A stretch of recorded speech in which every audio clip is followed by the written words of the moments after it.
Welcome to Going Deeper.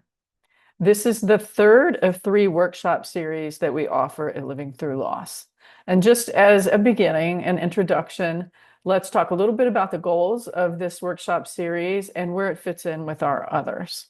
So at Living Through Loss, we see the process of grief through what's considered a developmental model.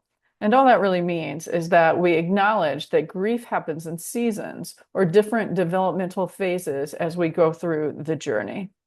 And so let's look at this chart that will explain a little bit about each of those phases and where that fits in with our workshops. The first season is a season of shock and disbelief. And in this season, we are mostly reacting. We address this in our introductory first steps group that all of you have completed. The second season is a season of adjusting to the new normal or reconstructing. And you can see on this chart kind of the different themes and pieces that come with this season. How do I live now without my son or daughter present with me? That's one of the biggest themes in this season. And we address this in our second series called Growing Through Grief. Now, the third season is focused on identity and finding meaning and purpose in this life that I have, or kind of reorienting. This is what will be addressed in this third series. How do you feel towards your grief? Is it an unwanted guess? Grieving doesn't have to be a negative experience. Our culture causes us to believe many lies about grief, that it has a time limit, that if we aren't over it in a certain amount of time, then we are weak or we're not doing it right, that to be strong is to move on, that grief should be handled privately so that it doesn't make other people uncomfortable. Our culture leads us to believe sometimes that grief is the enemy. But being present to grief is to be brave. We must be brave enough to fully open our hearts up and love someone else. And then we must be brave to show up for the grief when that person is no longer with us, to not avoid it or shut down. Here are a few ways that others have chosen to relate to their grief. This is Frances Weller. My grief says that I dared to love, that I allowed another to enter the very core of my being and find a home in my heart. Grief is akin to praise. It is how the soul recounts the depth to which someone has touched our lives. To love is to accept the rights of grief. We need to grieve the ones we have loved and lost in this lifetime, not to sustain our connection to suffering, but to sustain our connection to love. This may be a subtle change, but for some people who have felt the need to stay connected to their suffering because that's the only thing that they have left connected to their loved one, it's important to recognize that when we move through the suffering and we're willing to release that a little bit, what's left is our loving connection with our loved one. We must reimagine our relationship to sorrow, not as something to endure, but to change it into an ongoing companionship. To re-envision this is an ongoing process of walking with grief every day. That keeps me in deep relationship with my soul, and it keeps me in deep relationship with the world. And it keeps me capable of responding to what arises in my internal life or my relationships with warmth, with kindness, and with some measure of care and compassion.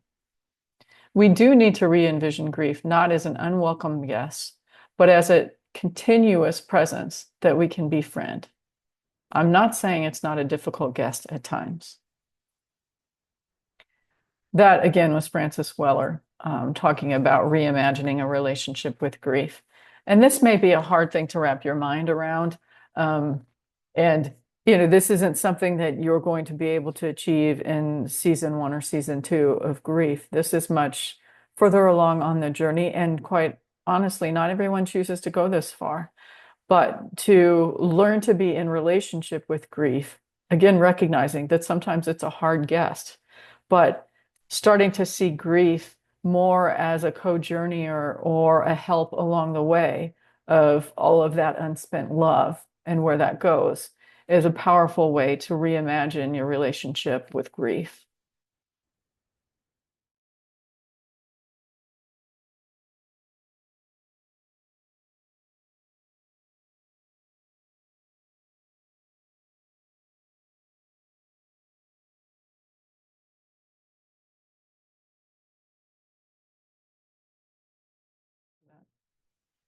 One thing I do want to say about this series is that this is definitely for people who are a bit further along in their grief. As you can see, we're talking about the third developmental phase or season of grief. And this is after a lot of other work is done. This isn't something that someone early in their grief should even be entertaining the thought of. So as we're moving through, especially this first workshop, if you find that maybe you don't feel like you're in the right place for this, that's absolutely fine. And if that's the case, you can drop out of the workshop. And in the future, if you feel ready at some point, you can come back to this workshop. But I just do want to make sure that everyone knows it's okay to walk away from this if it feels like it's a bit too far along for you. So having said that, let's get started. The first workshop in this series is going to be focused on your relationship with your grief. So let's take a moment and think about what is your relationship with your grief. And if you look at your handbook, you'll see in the first page, it's going to ask some questions about that. So we're going to pause the video and explore some of those questions a little bit, and then we'll come back together.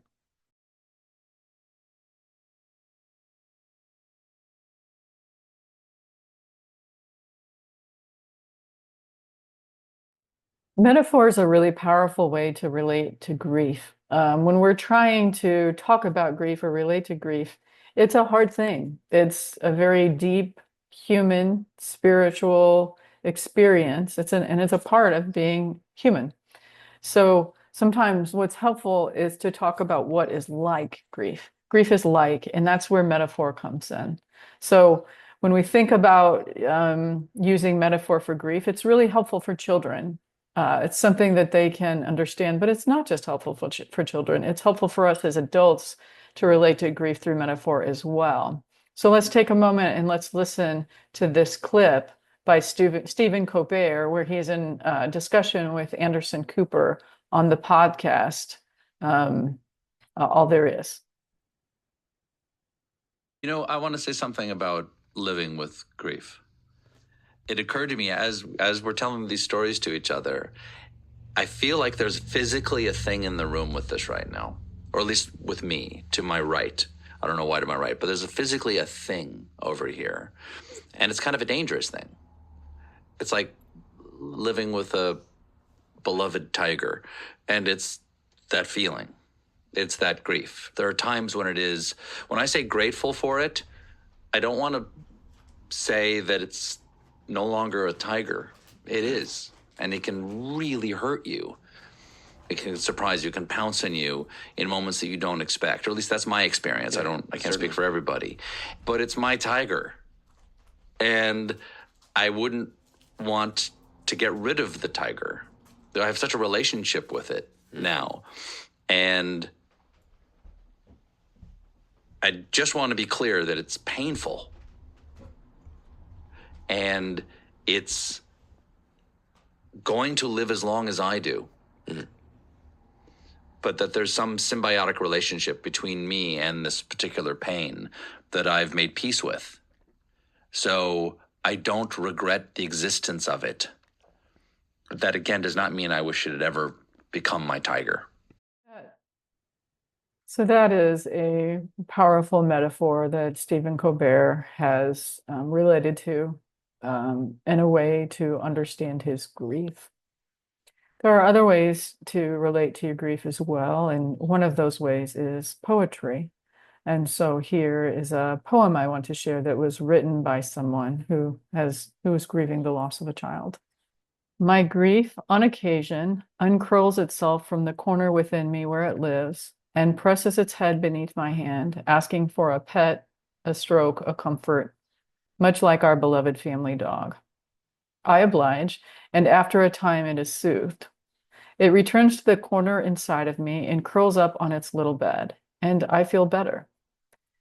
In the beginning, my grief was all need, like a newborn baby always taking. But as time has gone on, it needs less and less from me. My grief and I have come to terms with one another. We've agreed to respect one another's bounds. She agrees to allow me to have life, to feel, to live, to have joy, and to have hope. And I agree to offer her compassion and attention and sometimes even love. and to never again attempt to deny her existence. You can hear the use of metaphor in that poem as a way of relating to grief and in some ways almost personifying it, making it a part of herself that she is in relationship with. This is another powerful way to understand and tend to and live with our grief. So why is this important? Relating to our grief in thoughtful and intentional ways helps us to overcome avoidance and resistance to accepting this new reality.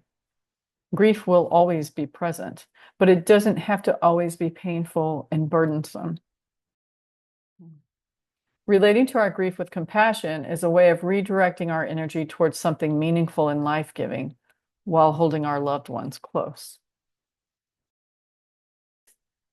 I think a good metaphor for grief is to see it as a spiritual guide or a co-journeyer or even like a light in the darkness. If we can trust the process, we can allow grief to soften us towards other people, maybe make us more empathetic. It can also help us to be more in touch with beauty and joy.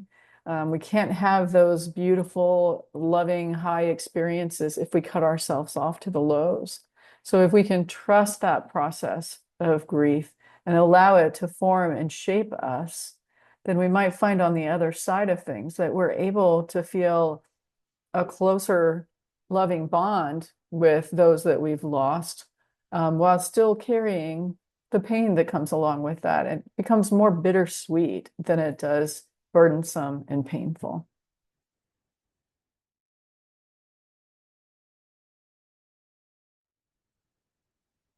Sometimes talking about grief like this or talking about it differently can bring up emotions. So I want to just take a moment and allow you to check in on how you're feeling and maybe what's coming up for you. You know, our culture tells us in many ways to avoid pain at all costs and that grief is the enemy. And what we're talking about here is overcoming that sort of messaging or narrative and recognizing that grief can be something that helps us to grow and heal and become even more human and more alive.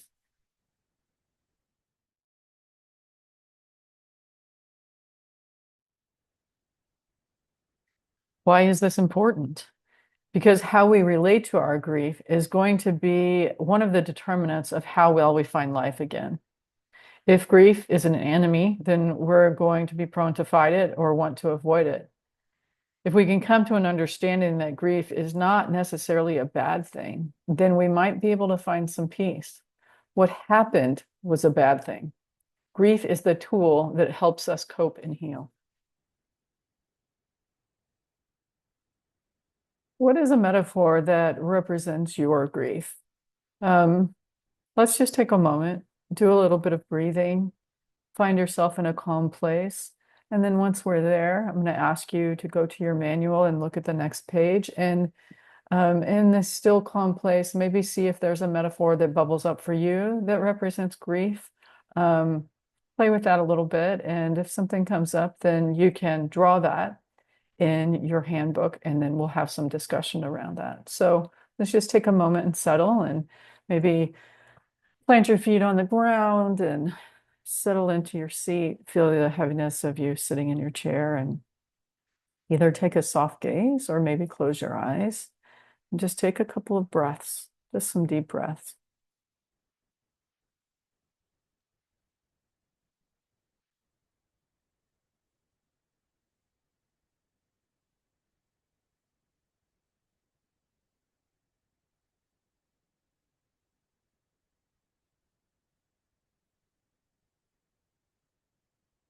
Now, from this place of stillness, maybe with your eyes closed, just be open to any metaphors that resonate with you that you've heard before or anything that might bubble up. And think about how you can relate to that metaphor as a way of relating to your grief. And then we will pause, go to your handbook and do a little work with that. And then we'll come together and have a discussion on that.